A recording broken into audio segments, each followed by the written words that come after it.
left. So it's been a struggle all my life, let me say so. And I wasn't struggling for myself, I was struggling for my generation. And apparently, I still don't seem to be satisfied that my generation has done, the best. Yes, you have the largest population within the population of our country, but you are the most vulnerable of the population, youth and women. Of course, women are also part of youth because they are.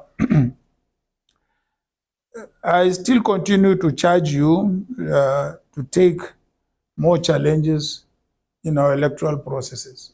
My view is that you don't dare enough, in our electoral process. I think it requires both of us working together to make sure that objective is achieved. And the objective can only be achieved by the unity of the youth, the hard work and participation of the youth. Believe me, nothing more than that. For a brighter future for, this country.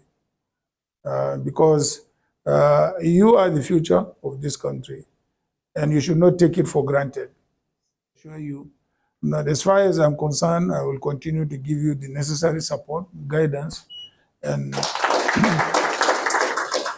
and leadership so that you can succeed us.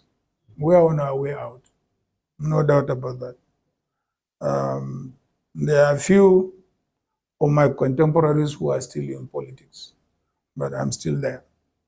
I'm still there because of you. Thank you very much.